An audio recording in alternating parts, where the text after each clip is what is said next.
So I'm calling this a Mandela Effect because I swore this happened, but you know what they say, reading is fundamental.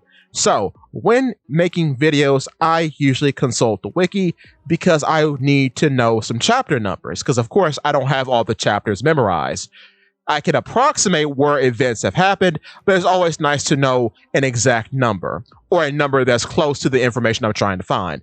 So this time was no different because I was making the video for the 18th issue of the One Piece magazine, in which the clone fruit and the dice fruit are revealed, and I wanted to cite some information I thought I knew about Das Bones, also known as Mr. One, who is the holder of the dice fruit. So I go to the wiki.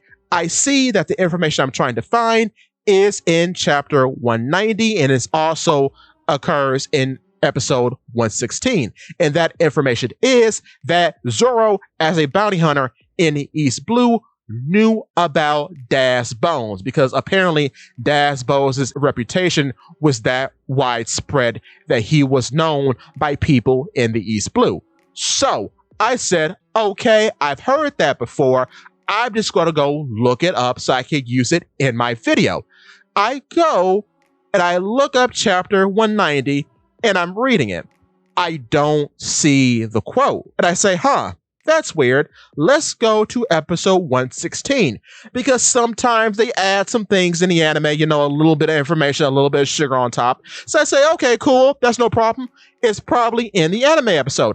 I go and look at the sub, because the sub is the most reliable source, most likely. I go, I look at the episode, I've watched the whole episode, it's not there. And I found that so odd. What happens, however, is the exact opposite of what I was trying to find.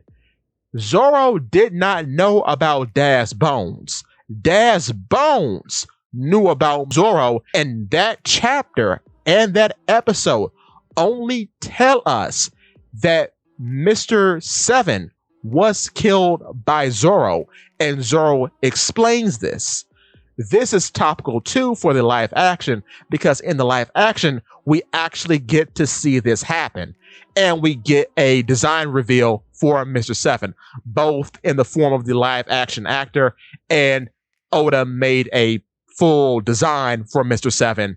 So yeah, read your mangas, folks, because the wiki isn't always right, I found. It is not. So that was a very important learning lesson for me. Always check the information, because in this situation, it was Das Bones who knew Zoro, and Zoro did not know Das Bones. But with that being said, give me your thoughts.